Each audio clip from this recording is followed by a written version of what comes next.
त्याचबरोबर सगळ्यांना नवीन वर्षाच्या शुभेच्छा देतो.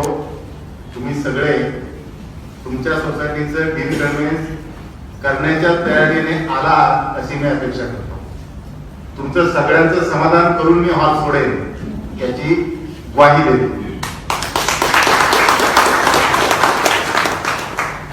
हे म्हणण्याचं कारण असं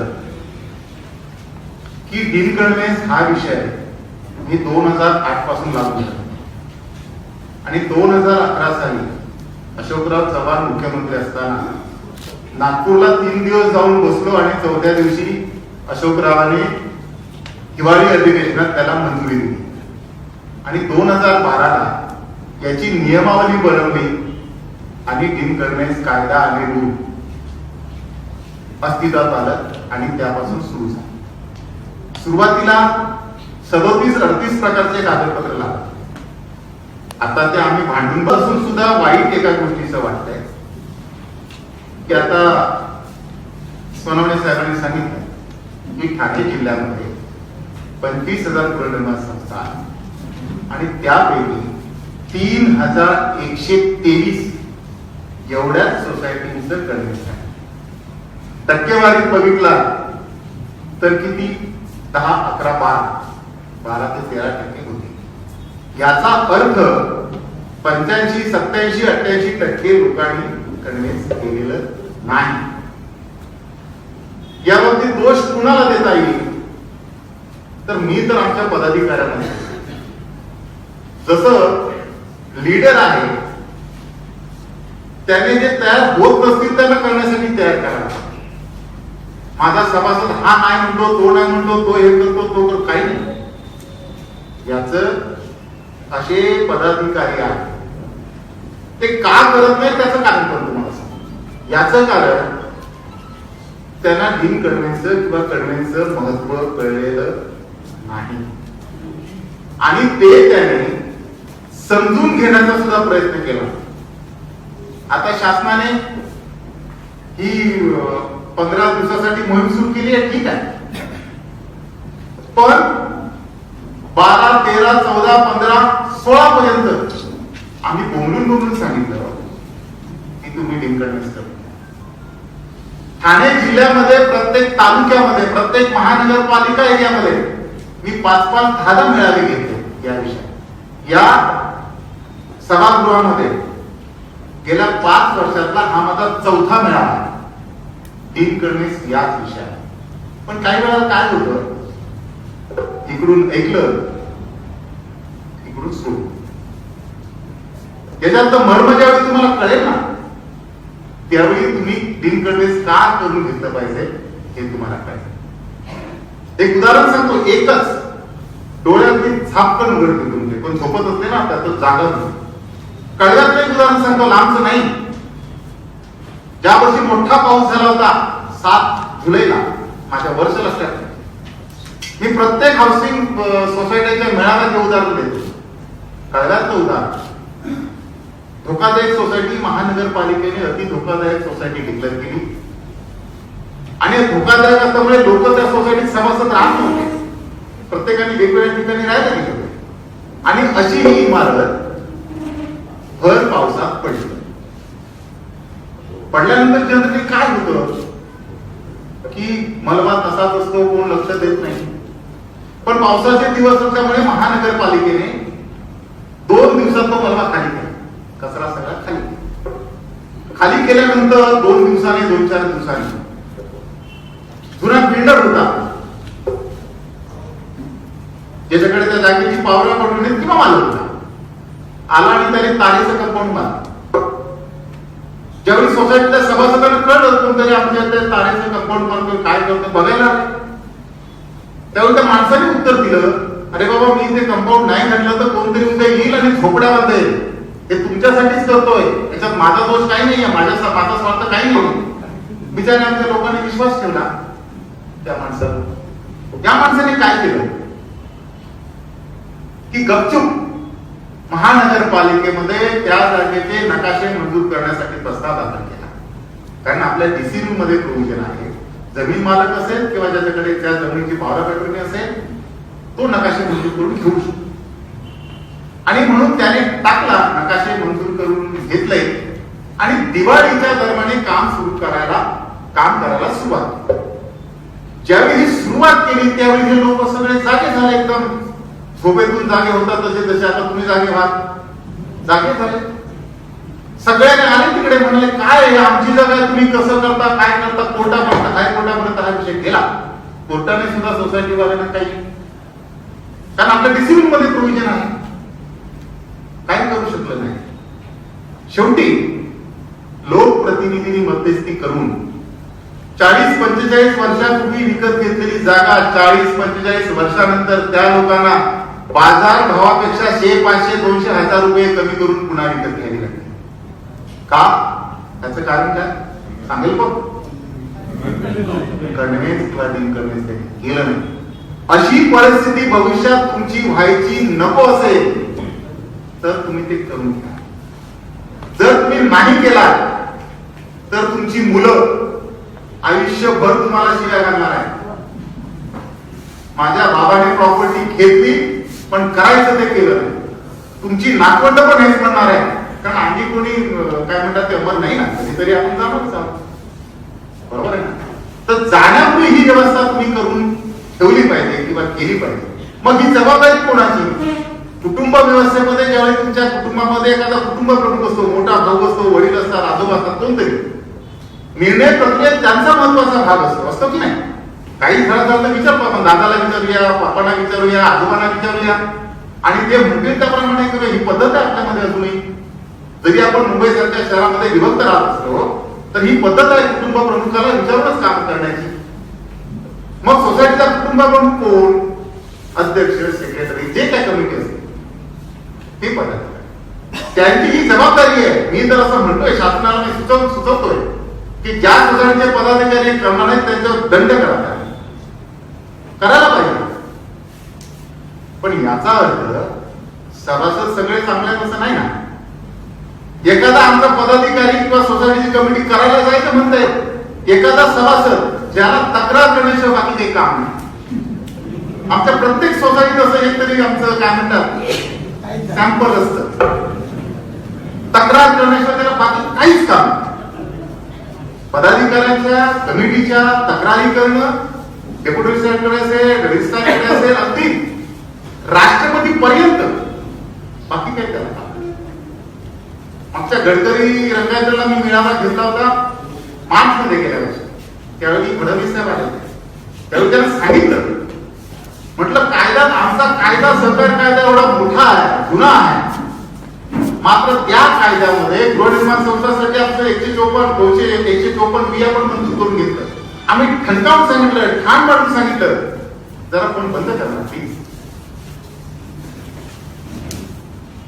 की आमच्या अशा नाठाळ सभासदाला जो तक्रार आयुष्यभर करत राहतो, सभासदांना, पदाधिकाऱ्यांना त्रास देण्याच्याच उद्देशाने अशा नाठाळ सभासदांना सदेची त्यांना काहीतरी दंड होण्याची प्रोव्हिजन आमच्या कायद्यात होईल. पण दुर्दैवाने अजून झाले नाही. पुढच्या काही दिवसात आम्ही करू. बाकी काहीच काम नसतं. आमचे पदाधिकारी नुसते डीडीआर कडे, डेप्युटी सरकडे, तारखाला जा, वकील करा, कोर्ट करा, सुप्रीम कोर्टात जा, हायकोर्टात जा, कॉर्ट कोर्टात जा, डेप्युटी, एवढंच काम. स्वतःच्या कुटुंबासाठी असणारे 10-15 दिवस फोन मागत मी आता बाहेर काढणार. एक मिनिट, किती वेळा लोकांना सांगा प्लीज सगळ्यांनी फोन बंद करा, नाही नंतर सायलेंट मोडवर ठेवा ना. सायलेंट ठेवा ना, सायलेंट ठेवा काय करत आहे, नाहीतर बाहेर जा. ज्यांना फोनाची एवढी घाई असेल त्यांनी तुम्हाला बाहेर जावं. ठीक आहे.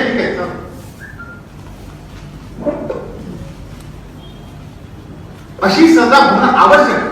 आम्ही ठणकावून सांगतो, या नवीन कायदा बनवताना असताना आम्ही ओढून सांगितलं. काय आहे, आमचे अधिकारी लोक आहेत, त्यांना असं नको असतं, कारण दोन्ही बाजूने सवय असतं त्यांना. त्यांनी विरोध केला, पण आम्ही हे करून घेणार, कारण ते गरजेचं आहे, आवश्यक आहे. का आवश्यक आहे? एक उदाहरण पण तुम्हाला सांगतो, जी गडकरी सांगितली. ढोकाळीमध्ये एक सोसायटी आहे, त्या वर्तमानपत्रावर तुम्ही वाचलं असेल, ड्रेनेज साफ करताना 3 की 4 माणसं गेली, दगावली. मात्र त्या कॉन्ट्रॅक्टरला पकडलं नाही. सोसायटीच्या अध्यक्ष, सेक्रेटरीला, पदाधिकाऱ्यांना पकडलं. रात्री 12 वाजता उठून पोलीस स्टेशन.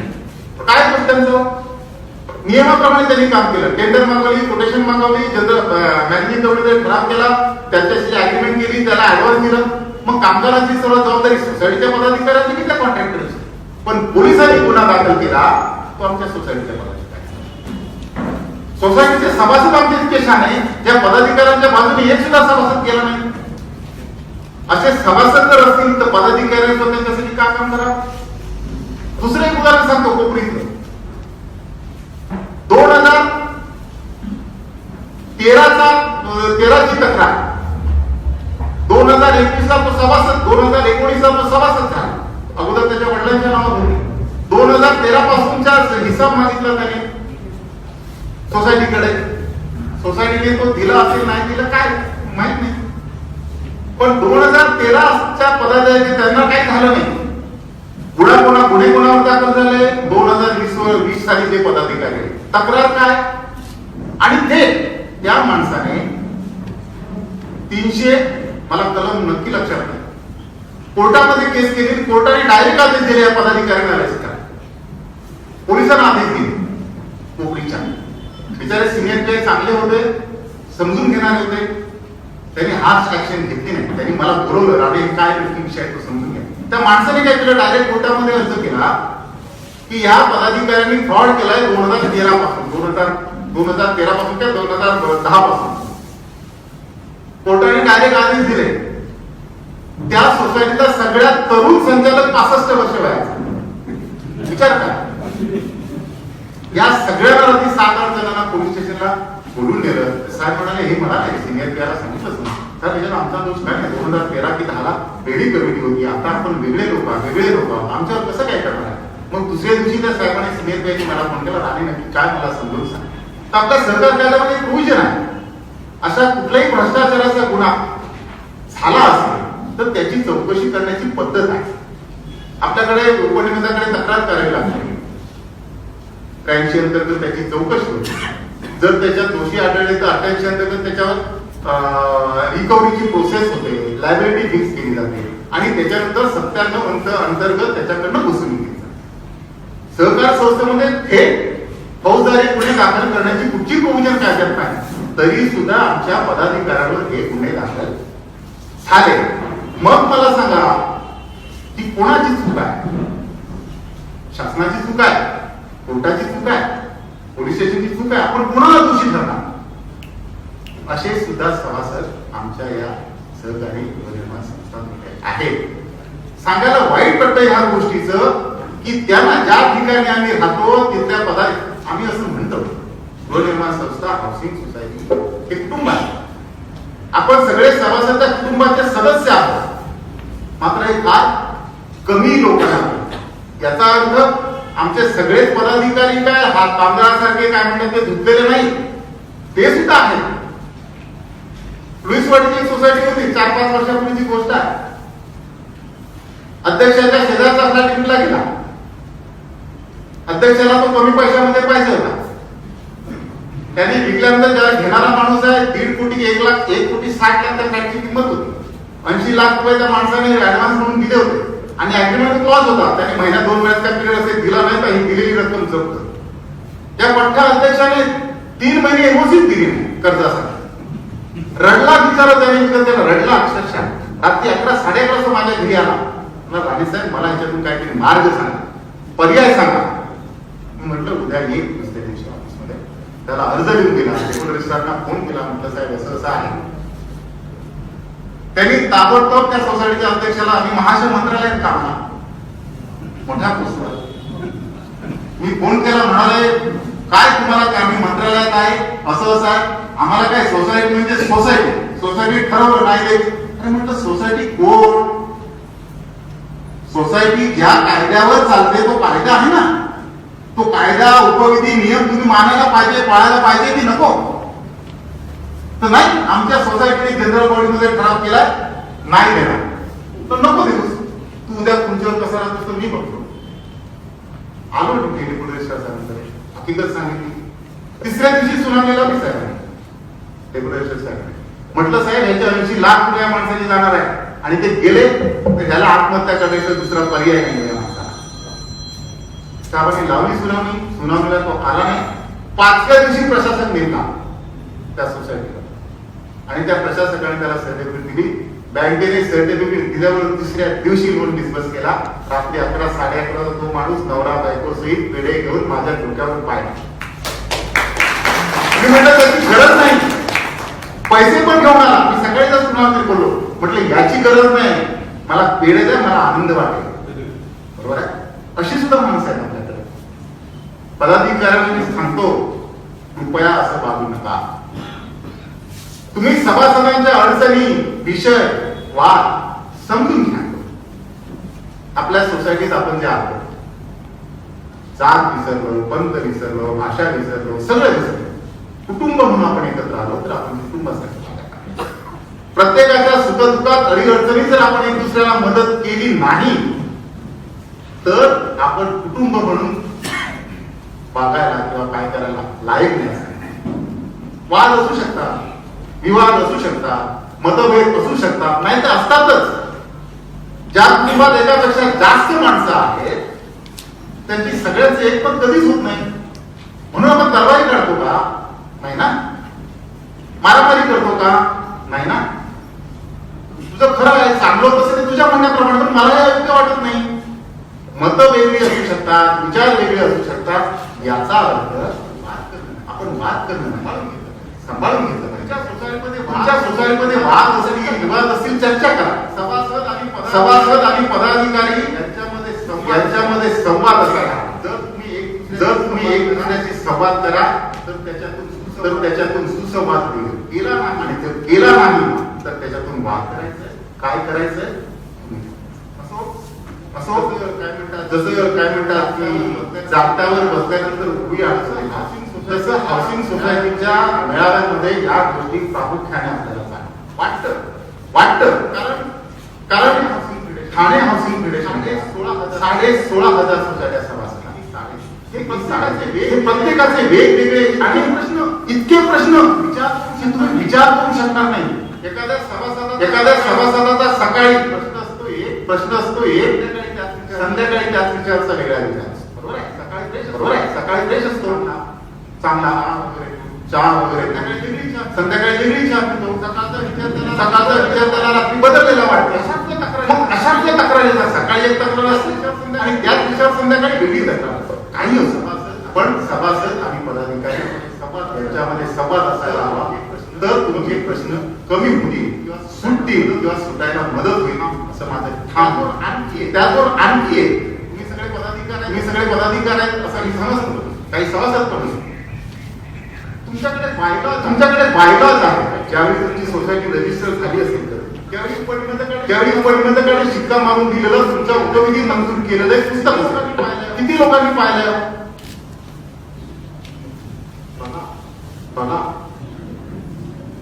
नक्कीच पाहिलंय तुम्ही एवढ्या. तरी पण 1% वरती नाही. ज्या सोसायटीचा आपण कामकाज करतो त्या सोसायटीची नियमावली आपल्याला माहिती. आपले उपविधी आपल्याला माहित नाही. ज्याच्यावर सगळा हाऊसिंग सोसायटीचा डोला रावला. कधीतरी ते वाचा. तुमच्याकडे प्लास्टिकच्या बागेमध्ये, कबाडातल्या त्याच्यातरी कोपऱ्यात असेल किंवा पत्र्याची एखादी पेटी सगळं सामान ठेवायचं सोसायटीचं असेल त्याच्यात असेल, ते कधीतरी काढा, वाचा. हे जर मिळत नसेल तर हाऊसिंग फेडरेशनकडे विकत घ्या आणि वाचा. वाटल्यास सगळ्या सभासदांना विकत घेऊन सोसायटीच्या खर्चाने वाचायला द्या. म्हणजे काय होईल? कमीत कमी पदाधिकाऱ्यांना त्यांचं कर्तव्य समजेल आणि सभासदांना जबाबदारी. आणि हे जर समजलं तर आमच्या तक्रारींच्या संख्या 90% कमी होती. 90% कमी होतात. थोडासा सोसायटीकडे कुटुंब म्हणून पहा, विरोधक म्हणून पाहू नका. ज्या विषयासाठी आलाय त्या विषयावर डील करेल. तिथे असल्यानंतर म्हणजे मी म्हणतो की बऱ्याच लोकांचं झालेलं नाही. बरोबर आहे ना. किंवा 100% लोकांचं झालेलं नाही, किंवा त्याच्यातले काही लोकांचं एक टप्पा झालाय, दुसऱ्या टप्प्याला अडकलंय, काही लोकांचं तिसऱ्या टप्प्याला अडकलंय असं मी समजतो. सुरुवातीला कन्व्हेन्स आणि डिकन्व्हेन्स याच्यामधला फरक काय?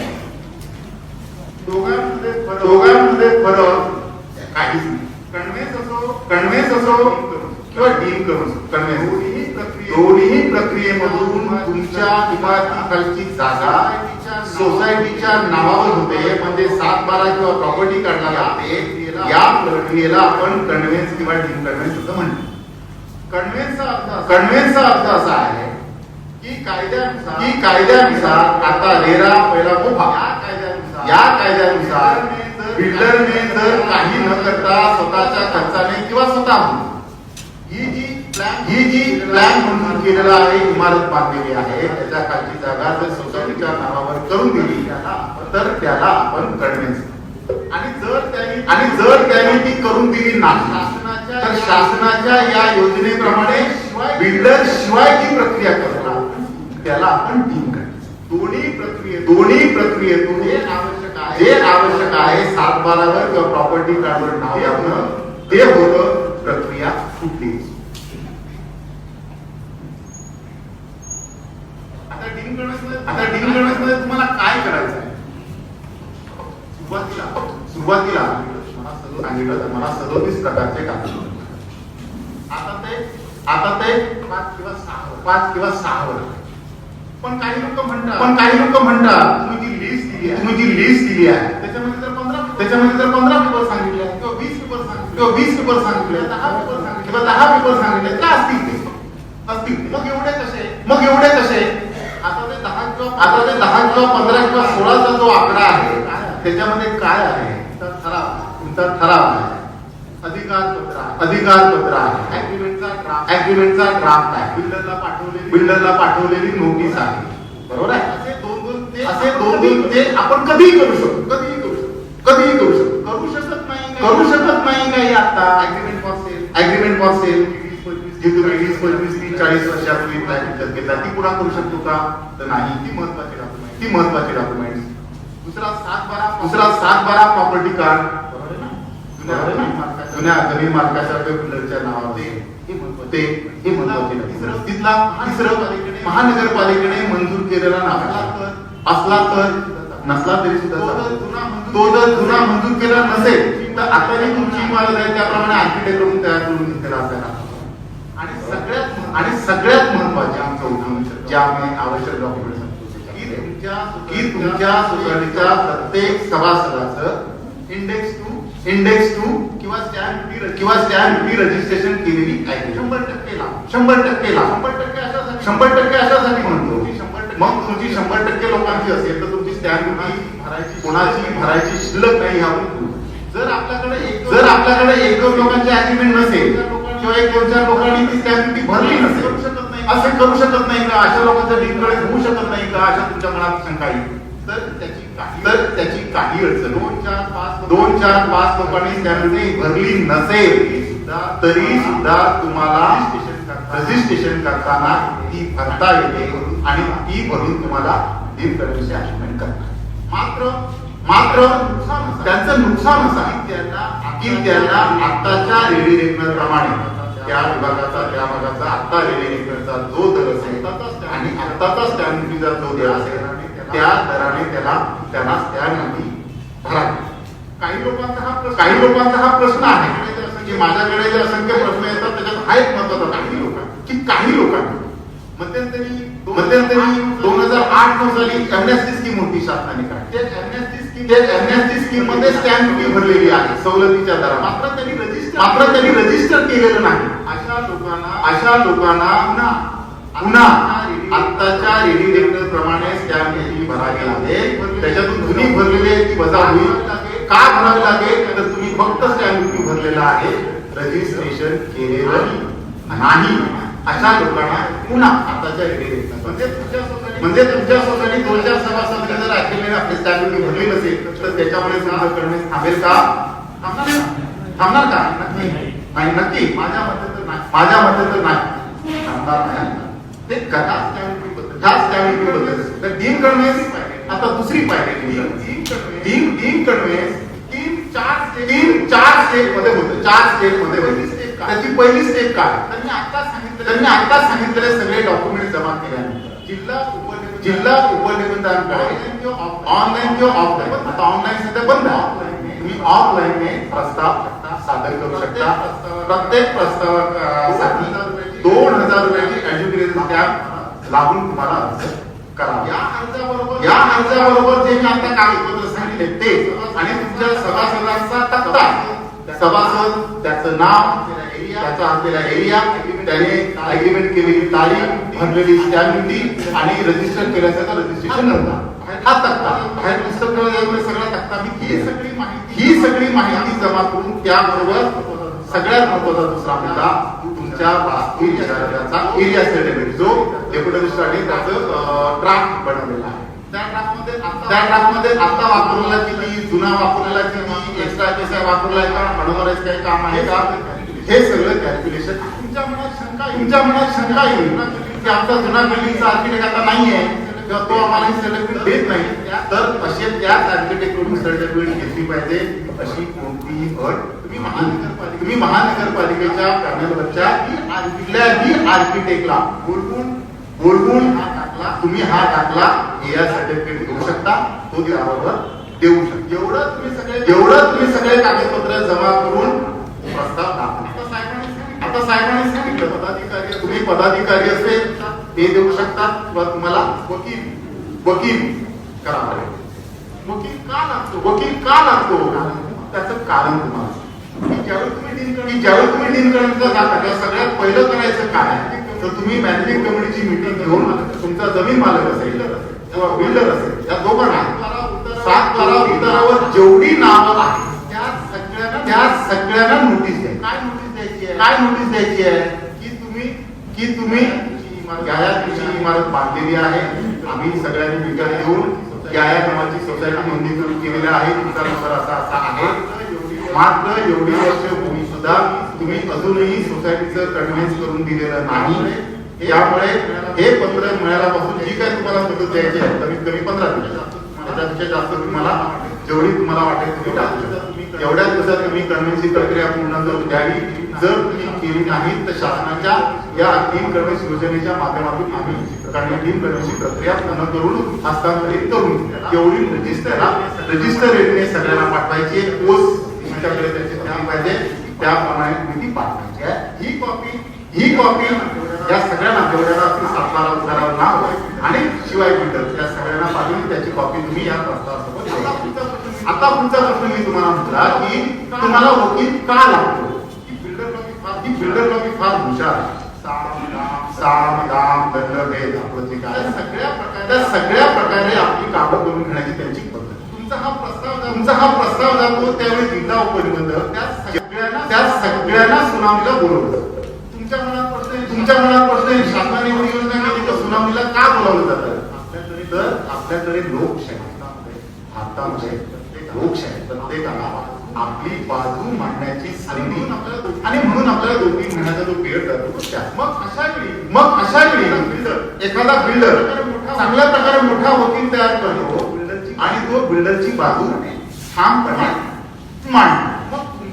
मग तुमच्या बाजूने जर वकील नसेल तर सोसायटीचे पदाधिकारी ही जी कायदेशीर बाब आहे, कायदेशीर मुद्दे आहेत ते समजावून मांडू शकेल का. माझ्या माहितीप्रमाणे हे ज्याचे तज्ञ आहेत हे त्याच्यावर काम करतायत ते मांडू शकेल. पण ज्याच्यात कुणाला आपण असं म्हणतो की आमचे सिव्हिल सोसायटीचे पदाधिकारी म्हणजे त्या तज्ञ नाही, त्यांना सगळ्याच गोष्टी समजतील असं नाही. त्यामुळे ते बाजू मांडू शकतील की नाही हा प्रश्न सोसायटी समोर ज्यावेळी उभा होतो. म्हणून अशा वेळी तुम्हाला वकील अनेक दुसऱ्या कारणासाठी वकील आवश्यक आहे. ही सगळं झाल्यानंतर ह्या सगळ्या सुनावणी होता. मग सुनावणी झाल्यानंतर वर्तमानपत्रामध्ये नोटीस दिली जाते. तुम्ही ज्यांना नोटीस दिल्या त्याच्यापैकी तिथं कोण हक्कदार आहे का किंवा कोणाचं काय म्हणणं आहे का हे लोकांना कळण्यासाठी पब्लिक नोटीस वर्तमानपत्राच्या माध्यमातून दिल्या. त्या नोटीसवर कोणाचं ऑब्जेक्शन देतात त्याची पुन्हा एकदा सुनावणी होती आणि जर झाली नाही तर तुमची फाईल ऑर्डर बनतो म्हणजे ऑर्डर बंद केली जाते आणि मग त्याच्यानंतर 8-10 दिवसांनी तुम्हाला ती ऑर्डर पॉझिटिव्ह असेल निगेटिव्ह असेल ती मिळते. ही ऑर्डर मिळाल्यानंतर तुमची फाईल दुसऱ्या स्टेप करतात.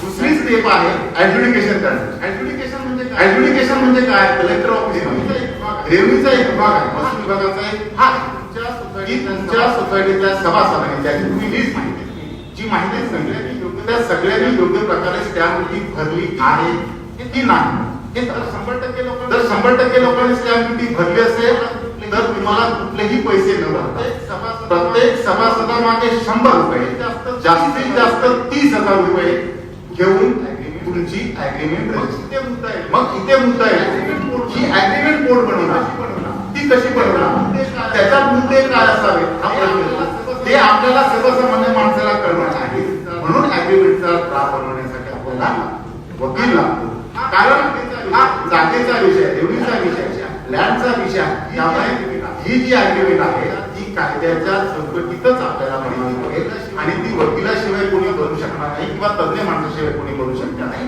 म्हणून त्यासाठी वकील ही जी अग्रीमेंट आहे जशी तुम्ही फ्लॅट आणि विकत घेताना अग्रीमेंट फॉर सेल करता तशी जी अग्रीमेंट फॉर सेल होते फक्त ती जमिनीची आणि सोसायटी जमिनी बिल्डरच्या किंवा जमीन मालकाच्या बाजूने किंवा त्यांच्या वतीने सही कोण करतं जिल्हा उपनिबंधक करतात आणि सोसायटी ज्यांना अधिकार दिला असेल ते ह्या दोघांची ती अग्रीमेंट होते स्टॅम्प ड्युटी ऑफिसला रजिस्टर होते तिथे दुसरा टप्पा संपला तिसरा टप्पा संपला चौथा टप्पा आणि शेवट ही जी अग्रीमेंट तुम्ही घ्या जी मिळेल त्याची सर्टिफाईड कॉपी घ्यायची आणि तुमच्या विभागाच्या तहसीलदार किंवा तलाठी ऑफिसला हा तुमचा अग्रीमेंट से 7/12 किंवा प्रॉपर्टी कागदा उतारा लावायला दाखल करायची मग तिथे कदाचित आता काही लोक सुनावण्या घेतात काही लोक नाही घेत पण कायद्यानुसार अशी सुनावणी घ्यायची गरज नाहीये असं सर्क्युलर मध्ये म्हटलेलं आहे पण मी त्या दिवशी माझ्या 24 तासाच्या मुलाखतीत सांगितलं हे सगळं जरी आम्ही शासन म्हणत होतं की सगळं सोपं आहे स्वस्त आहे पैसे खर्च करायला लागत नाही तरी सुद्धा या प्रत्येक ठिकाणी चिरीमिरी दिल्याशिवाय आमचं काम होत नाही हे मी ओपनली जी 24 तासाच्या मुलाखतीत रोकटोक मध्ये स्पष्टपणे बोललेलं आता ह्याला दोषी कोण त्याबद्दल मी चर्चा करणार नाही तो आपण प्रत्येक जण ती बाब अनुभवतोय पण या विषयासाठी आपण सगळ्यांना शासकीय अधिकाऱ्यांना जबाबदार रस नाही त्यासाठी आम्ही सुद्धा काही गोष्टी आम्हाला असं वाटतं माझं काम एका तासात हवं त्याला 4 तास लागत असेल तर एका तासात हवं असं मला वाटतं मग मी सुरुवात करतो साहेब मला जायचं आहे चारची माझी गाडी आहे ट्रेन आहे मला जायचं मला लोक हे काय ते घ्या ही सवय आम्ही लावतो आणि ते आपल्या घरापासूनच सुरुवात करतो मी प्रत्येक वेळी म्हणतो की भ्रष्टाचाराची सुरुवात आम्ही प्रत्येक आपल्या घरापासून करतो कशी करतो घरात तुमच्या घरात लहान मुलं असेल ना तुमचं ऐकतो अरे बाबा हे चॉकलेटला पैसे घ्या आणि सामान घेऊन चॉकलेट ही लाच आहे ना त्याला दिली आपण शिकवतो त्याला हे घे आणि कर त्याच्यासमोर आम्ही नेहमी उदाहरण देतो म्हणजे ऍडमिशन साठी मी 5 लाख रुपये डोनेशन दिलाय तुला 90% मिळाले पाहिजे तुला 95% मिळाले पाहिजे तुला 85% मिळाले नंतर ऍडमिशन मिळणार नाही आयुष्यभर बोलतो खाली अकरावीपर्यंत बोलतो कॉलेजला सुद्धा आपण ऍडमिशन देताना बोलतो त्यात 20 लाख रुपये मी ऍडमिशनला भरले ज्यावेळी तो ग्रॅज्युएटहून बाहेर पडतो नोकरी शोधायला जातो आणि नोकरी मिळवतो तुमचे हे सगळे बोल पहिली दुसरी junior degree senior degree admission घेताना आता माझ्या आई बाबांनी मला बोललेले विषय ग्रॅज्युएशन होताना माझ्या आई बाबांनी बोललेले विषय एवढे लाख रुपये दिले कसे वसूल करणार माझ्या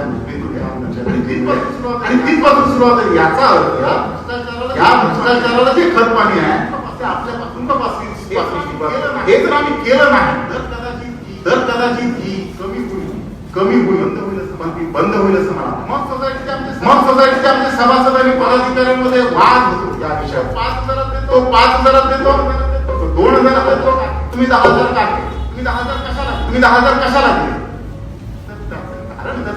कारण जेठ मलानी आणि दुसरा एखादा साधा दोघांची बरोबरी होईल का नाही ना जेठ मलानी एका तारखेसाठी 10 लाख रुपये घेतात 15 लाख रुपये घेतात आमचा दुसरा पंधरा खर्चावरती 500 रुपये किंवा 1000 रुपये सुद्धा तयार घेतो दोघांची डिग्री एकच आहे एलएलबी असेल किंवा एलएलएम असेल पण जेठ मलानी साहेबांनी स्वतःच्या हिंदीवर स्वतःच्या कृतीवर स्पेशलायझेशन केलेलं आहे त्यांच्याकडे क्लायंट जाताना त्याला 100% विश्वास असतो याच्यासमोर माझा दावा 100% माझ्या बाजूने निकाल लागणार आहे पिंपळा खाली बसलेल्या वकिलांकडून गॅरंटी तो सुद्धा तुम्हाला सांगा साहेब मी 100% प्रयत्न करणार निकाल परमेश्वर हा फरक आहे समजून घ्या खर्चाबद्दल बऱ्याच लोकांच्या तक्रारी आहे त्याने एवढे कमिटीने खाल्ले एवढे कमिटीने मिळवले एवढे कमिटीने दिले काही असेल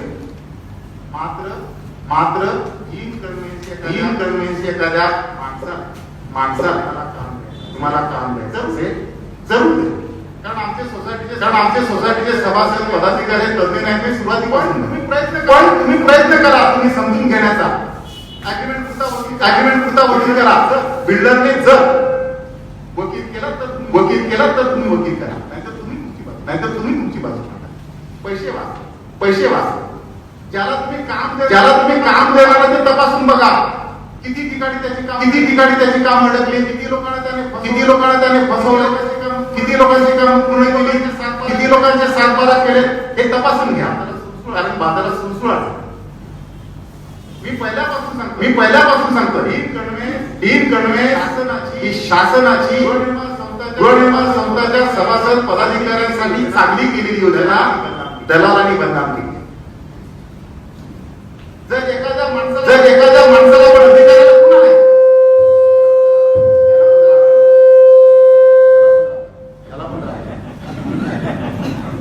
आम्ही जेवढे 1000 रुपये देतो तेव्हा बाहेर बसलेला त्याला त्याच्यावर 5000 रुपये घेतो. करायची कुठं आहे? मग यासाठी तुम्ही तयार व्हा ना. फेडरेशन आहे तुमच्यासाठी सांगतो. सुरुवातीला 12 ते 16 पर्यंत फेडरेशनने फक्त 200 रुपये पर, सुरुवातीला 100 होते नंतर 200 रुपये पर मेंबर दोन स्क्रुटिनी करून द्यायचं तुम्ही 100%. अशी स्क्रुटिनी केलेले 100% प्रस्ताव मीडियाने मंजूर केले. पण माझ्याकडे हे ज्यावेळी कळलं त्यावेळी माझ्याकडे प्रस्ताव कोणाला यायला लागले? वकिलांचे. सोसायटीकडनं 5000 रुपये 10,000 रुपये घेणार आणि 200 रुपयात माझ्याकडनं स्क्रुटिनी. कशाला मी करायचं? मी ज्यांच्यासाठी ते सुरू केलं त्यांना त्याचा उपयोग घेता येत नसेल ते व्यवसायासाठी मी का करावं? म्हणून मी ते करणं बंद केलं. आणि चिरीमिरी त्याचा फेडरेशनचा विषय नाही. त्याच्यात आम्ही बंदाम कोळशाच्या दलालीत हात काळे होण्याची भीती. बरोबर ना? म्हणून फेडरेशन करायचं. पण तरी सुद्धा या संदर्भात तुम्हाला मार्गदर्शन आवश्यक असेल, तुम्हाला माहिती पाहिजे असेल तर 100% आपल्याला रात्री 12 वाजता सुद्धा मला फोन येतो. एखाद्या सोसायटी मीटिंग असेल साहेब त्याने हा प्रश्न विचारला मी काय उत्तर 12 वाजता सुद्धा मी उत्तर देतो. या लॉकडाऊनच्या कालावधीमध्ये 24 तास फोनवर आपण होतो. 24 तास. महाराष्ट्रामध्ये बहुतेक जिल्ह्यांमध्ये आमच्या सोसायटीच्या पदाधिकाऱ्यांना गुन्हे दाखल करण्याचा प्रयत्न झाला. पण ठाण्यामध्ये एका सुद्धा पदाधिकाऱ्यांवर किंवा सभासदांवर गुन्हा दाखल होऊन गेलेला नाही. कारण पण आहे. पोलीस कमिशनर DCP DDR या सगळ्यांची बैठक करून सांगणार साहेब ठाण्यामध्ये गुन्हा दाखल होता. तुमच्या अडचणी असतील तुमच्याकडे तक्रारी आल्या असतील सोडवण्यासाठी आम्ही बसतो. आम्हाला रात्री 12 वाजता आणि त्याप्रमाणे केल्या सोडवल्या. एक सुद्धा गुन्हा दाखल करायला किलावतीच्या हॉस्पिटलच्या एका मोठ्या डॉक्टरने स्टेटमेंट केली. वर्तमानपत्रामध्ये तुम्ही वाचली असाल, टीव्हीमध्ये तुम्ही पाहिली असाल. काय स्टेटमेंट केली माहिती आहे तुम्हाला? वाचली आहे का तुम्ही? सोसायटीचे पदाधिकारी बदमाश आहेत, माजले, त्यांच्यावर गुन्हे दाखल करा. गुन्हे दाखल करून जेलमध्ये टाका. हे वक्तव्य होतं. एका तासात मी त्याचं उत्तर दिलं. डॉक्टर साहेब तुमचा शब्द मागे घ्या, तुमच्या घरावर इमान. पुण्याला एका सोसायटीच्या सेक्रेटरीवर गुन्हा दाखल झाला. महाराष्ट्रातल्या 7,000 सोसायटीने राजीनामे दिले. किती? 7,000. मागे घ्यायला लावला तो पुन्हा.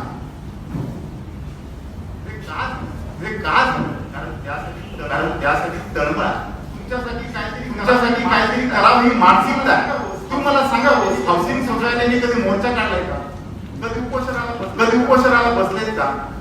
नाही ना. तरी सुद्धा हे आम्ही केलं ना. तुमच्या जीवावर केलं. पण त्यासाठी करण्यासाठी हिंमत पण लागते आणि मानसिकता पण. मला त्या डॉक्टरना जेव्हा फोन करून बोललो त्यावेळी मला काही लोकांचे फोन आले. अरे राणे हे कैलासवासी बाळासाहेबांचे डॉक्टर, बाळासाहेब ठाकरे साहेबांचे डॉक्टर, मातोश्रीशी त्यांचा घनिष्ठ संबंध. त्यांच्या एका फोनवर मिनिटात चार वायरलेसच्या टीम गेली, 60-70 पोलीस गेले. आमच्या अध्यक्षाला आणि सेक्रेटरी त्या सोसायटीचे सेक्रेटरी 68 वर्षाची लेडी होती, 68 वर्षाची. काय गोष्टीचा माहिती आहे तुम्हाला? डॉक्टर स्वतः तिथे राहत नाही, त्यांनी त्यांचा रूम दिलेला भाड्याने, आणि तो त्या कोरोनाच्या कालावधीमध्ये भाड्याने द्यायचा होता, आणि त्यांनी एकाच 10-15 एजंटांना पाठवलं. त्या सेक्रेटरी सांगितलं, साहेब आता मला सगळ्यांना एकदम पाठवता येणार नाही, आणि आता या लॉकडाऊनच्या पिरियड मध्ये आम्ही कुणाला सोसायटीमध्ये अलाव करत नाही. शासनाचा तसा नियम होता, शासनाने कसं परिपत्रक काढलेलं होतं. तर त्या एजंटने ताबडतोब डॉक्टर साहेबांना फोन केला. डॉक्टर साहेबांनी 5 मिनिटात, तुमच्या 5-10 मिनिटात वायरलेस गाड्या पोहोचल्या. तिथं आमच्या सोसायटीच्या पदाधिकाऱ्याची कुठली तक्रार असते, पण आलं असतं का? म्हणून मी सांगतो की जसं सोनावणे साहेब म्हणाले, मी प्रत्येक वेळेस महाराष्ट्रामध्ये कोविडच्या काळामध्ये सगळ्यात काम कोणी चांगलं केलं असेल ते 100% आमच्या हाऊसिंग सोसायटीच्या पदाधिकाऱ्यांनी. त्यांचं मी कौतुक करेन आणि अभिनंदन करेन. जे सोसायट्या नव्हत्या त्या ठिकाणी कोरोनाच्या पेशंटची संख्या जास्त होती. याचं कारण कोणी सांगणार नाही, कोणी बोलणार नाही, कोणी मार्गदर्शन करणार नाही. प्रत्येक जण आपल्या मर्जीप्रमाणे वागत होता आणि आपल्या मर्जीप्रमाणे राहत. मात्र काही वेळ आमच्या पदाधिकाऱ्यांचं चुकीच्या त्याचं समर्थन करत आहे. पण किती टक्के? एका 98% तर आमच्या लोकांनी चांगलं काम केलं ना. तेवढे आमच्या अधिकाऱ्यांनी सुद्धा सांगितलं वर्तमानपत्रामध्ये, बातम्यामध्ये पुण्याबद्दल म्हटलं, आमच्या सोसायटीच्या पदाधिकाऱ्यांना शासनाने आपले नोकर समजू नये, ते त्यांच्याप्रमाणे काम करत. जर त्यांचं अभिनंदन करता आलं असेल तर त्यांचा अपमान करू नका. किंवा ते शब्द होते वर्तमानपत्रामध्ये, महाराष्ट्रामध्ये हेडिंग आहे, ही तळमळ आहे त्यांच्याबद्दल काहीतरी करण्याची. म्हणून तुम्हाला हाऊसिंग सोसायटी या महाराष्ट्रामध्ये 1,25,000 गृहनिर्माण आणि अख्ख्या महाराष्ट्रामध्ये फक्त 11,122 सोसायट्यांचं कनेक्शन. 11,122, 1,25,000 किती कनेक्शन? म्हणून तुम्हाला जे आता तुम्ही घरी गेलात ना, कृपया ऐकून सोडू नका. तुमची अडचण असली तर आम्ही फेडरेशन तुमच्या बाजूने 100% तुमच्या बरोबर आहे. मार्गदर्शनासाठी कधी या. पुस्तिका काढलेली आहे. त्या अडचण असेल तर ती पुस्तिका वाचा, फोन करा, ऑफिसमध्ये या आणि माहिती घ्या. पण कुठल्याही परिस्थितीत तुमच्या सोसायटीचं जी करून घ्या. जी अत्यावश्यक आहे, आवश्यक बाब, भविष्याची ती महत्वपूर्ण आहे. नाहीतर मी सुरुवातीला सांगितलं जाणार आहे, असणारी तुमची येणारी तरुण पिढी. माझ्या बापाने प्रॉपर्टी घेतली, काम केलं ना तरी दुसऱ्याला आम्हाला एक सांगा, तुमची इमारत कधीतरी 50 वर्षाची, कधीतरी 40 वर्षाची होणार आहे. आयुष्यभर ती तरुण राहणार नाही ना. जसे तुम्ही वयाची 60 वर्ष कधीतरी होणार आहे, 25 वर्षाचे तरुण नाही राहणार. कधीतरी उलट्या सुकुल्या पडणार आहे, कधीतरी डायबिटीस होणार आहे, बरोबर आहे, कधीतरी बीपी वाढणार आहे, कधीतरी अटॅक येणार आहे. म्हणून तरी येऊ नये, हे सगळं होऊ नये म्हणून तुम्ही काळजी घेता. सकाळी 1 तास चालायला जाता, योगा करता, गोड खात नाही, वेळेवर जेवता, वेळेवर झोपता, ही काळजी घेता. तशी तुमच्या सोसायटीच्या इमारतीची काळजी घ्या. वेळेवर ऑडिट करा, वेळेवर रंगवटी करा. ती जर नाही केला तर ती म्हातारी होणार आहे, लवकर पडणार आहे. आणि हे सगळं केलं तर तिचं आयुष्य वाढणार आहे, जसं तुमचं आयुष्य वाढतं. बरोबर आहे ना? तुम्ही जसं हॉस्पिटलायझेशन झालं तर आमची काहीतरी आर्थिक व्यवस्था व्हायची म्हणून मेडिक्लेम करता, तसं सोसायटी सुद्धा इन्शुरन्स करा. तुमच्याच फायद्याचा. बरोबर आहे ना? या सगळ्या गोष्टी आपण लक्षात घ्या. आता थोडस शंका असतात आपण घेणार आहोत. काय प्रश्न आपण दिले, त्यांनी दिले तोंडी प्रश्न आपण काय. आता दुसरं महत्वाचा विषय, वर्तमानपत्रामध्ये किंवा प्रसार माध्यमाच्या माध्यमातून आपण वार्षिक सर्वसाधारण सभेबद्दल बऱ्याच काय बातम्या येतोय किंवा काही कॉमेंट्स येतोय. वार्षिक सर्वसाधारण सभा घेण्यासाठी वार्षिक सर्वसाधारण सभेला बंदी घातली. पण शासनाने तशी कुठेही बंदी घातलेली नाही. ज्यांना वार्षिक सर्वसाधारण सभा घ्यायच्या आहे त्यांनी मध्ये जागा असेल तर ह्या शासनाच्या सोशल डिस्टन्सचे नियमावली पालन करून तुम्ही तुमची वार्षिक सर्वसाधारण सभा घेऊ शकता. दुसरं व्हर्च्युअल माध्यमातून वार्षिक सर्वसाधारण सभा घेता येईल का, तर याचं उत्तर नाही. त्या फक्त मल्टीनॅशनल बँकेलाच परवानगी दिलेली आहे, बाकी कुठल्याही सहकारी संस्थेला तशी परवानगी दिलेली नाही. मात्र मॅनेजिंग कमिटीची मीटिंग तुम्ही व्हर्च्युअल माध्यमातून आता शासनाने 2 महिन्यापूर्वी परिपत्रक काढलेलं आहे. वार्षिक सर्वसाधारण सभा घेऊ शकत नसल्यामुळे काही अधिकार मॅनेजिंग कमिटीला दिलेले आहेत. त्याप्रमाणे वार्षिक सर्वसाधारण सभेच्या ऐवजी मॅनेजिंग कमिटी त्या विषयाचे निर्णय घेऊ शकते. मात्र पुनर्विकासाचा निर्णय घ्यावा की न घ्यावा याच्याबद्दल संभ्रम आहे आणि त्याच्यावर पूर्ण गाईड नाही, त्यामुळे त्याबद्दल मी काही कॉमेंट्स करू शकतो.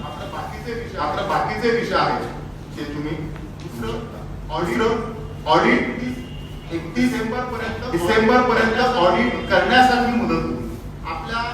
आपल्या उपविधीतील तरतुदीप्रमाणे किंवा ऍक्टच्या तरतुदीप्रमाणे ऑडिट झाल्यानंतर पुढच्या 1 महिन्यामध्ये तुम्ही ऑडिट रिपोर्ट संबंधित उपनिबंधकाला सबमिट करू शकता. ज्यांचं ऑडिट झालेलं आहे त्यांनी जानेवारी 30 जानेवारी पर्यंत तुमचे ऑडिट रिपोर्ट संबंधित उपनिबंधक कार्यालयाच्या ऑडिट डिपार्टमेंटला सबमिट ज्यांनी करून घेतले नसतील त्यांनी करून घ्या.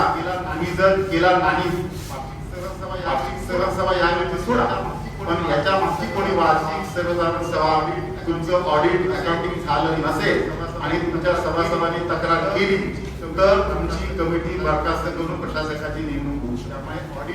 त्यामुळे ऑडिट आणि यावर्षी नंतर वार्षिक सर्वसाधारण सभेसाठी सवलत आहे. तुम्ही मॅनेजिंग कमिटीमध्ये ऑडिटरची नेमणूक करू शकता. आपल्याकडे डिव्हिडंडचा काय आपला विषय नाही, बाकीची सगळी काम धोरणात्मक निर्णय सुरू असतील ते घेऊ शकता. त्यानंतर निवडणूक 250 पेक्षा जास्त सभासद ज्यांच्या आहेत त्यांच्या निवडणूक प्रक्रियेला कालपासून सुरुवात झाली. 250 पेक्षा कमी सदस्य ज्या संस्थांचे आहेत त्यांची निवडणूक प्रक्रिया थांबवलेली आहे. याचं कारण 154 सहकारी गृहनिर्माण संस्थेसाठी नवीन प्रकरण कायद्यात तयार झालेला आहे आणि त्याची नियमावली तयार झालेली नाही आणि म्हणून त्यांच्या निवडणुका घेता येणार नाही, त्या थांबवलेल्या आहेत. मी त्या कमिटीमध्ये असल्यामुळे आम्ही गेल्या वर्षी सगळा नियमावली करून तयार करून ठेवलेली आहे. आता मंत्रिमहोदय गेल्या आठवड्यात सांगितलंय की 15-20 दिवसात आम्ही ती मंजूर करू. आता सध्या ती एलआयसी डिपार्टमेंट शासनाकडे पेंडिंग आहे, त्यासाठी तुमच्या 8 ते 10 दिवसात ती येऊ शकेल. ते आल्यानंतर तुमच्या 250 पेक्षा कमी सभासद असलेल्या संस्थांच्या निवडणुका त्यासाठी आम्ही शासनाकडे असा प्रस्ताव दिलेला आहे. या 250 पेक्षा कमी सदस्य असलेल्या संस्थांच्या संख्या मोठ्या प्रमाणात आहे आणि त्या 10 ते 12 सभासदांच्या सुद्धा हाऊसिंग अशा लोकांच्या निवडणुका घेण्यासाठी 5-7 ते 10 हजार खर्च या संस्थांना परवडणार नाही. म्हणून अशा गृहनिर्माण संस्थांना त्यांच्या सोसायटीतलाच कुणीतरी एखादा सदस्य निवडणूक घेण्यासाठी परवानगी द्यावी. शासनाने मंजूर केली की नाही मला माहित नाही, पण ड्राफ्ट मध्ये तशी प्रोव्हिजन केलेली आहे. आता लीगल डिपार्टमेंट शासनाचं काय म्हणतात म्हणजे ती जर मंजुरी दिली तर याच्या पुढे 250 पेक्षा कमी सदस्य असलेल्या गृहनिर्माण संस्थांची निवडणूक त्याच सोसायटीच्या सभासदाला घेता मात्र त्याला निवडणूक लढवता येणार एक आणि दुसरा महत्वाचा की त्याने निवडणूक निर्णय अधिकाऱ्याचं प्रशिक्षण घेणं बंद करा. या दोन गोष्टी त्यांनी करायच्या आहेत आणि ते शासनाने मंजुरी दिलं तर 8 दिवसात ते जाहीर होईल. मात्र प्रस्ताव कसा आहे लीगल डिपार्टमेंट शासनाचं काय म्हणतं त्याचा उपयोग ते आल्यानंतर आपल्याला नक्की काय आहे ते कळेल. माझ्या मते बऱ्यापैकी तुम्हाला माहिती दिलेलं आहे असं मला वाटतं. त्यानंतर आपण काही डिप्लॉयमेंट बद्दल प्रश्नोत्तर करू, काही कामकाजाबद्दल असतील त्याविषयी बोलू. मात्र प्रश्न त्याचे वैयक्तिक नको तशी विनंती आहे. पुन्हा एकदा तुम्हाला सगळ्यांना मकर संक्रांती आणि नवीन वर्षाच्या शुभेच्छा देतो. शुभेच्छा देतो. तुमचं आरोग्य चांगलं राहू, तुमच्या सोसायटीत कधीही भविष्यात येऊ नये, त्यांना झाला असेल त्यांची काळजी घ्या. सगळ्यांना स्वतःचं कुटुंब, सोसायटीचे सभासद त्यांना सांभाळा, त्यांना सांभाळा. धन्यवाद. जय हिंद.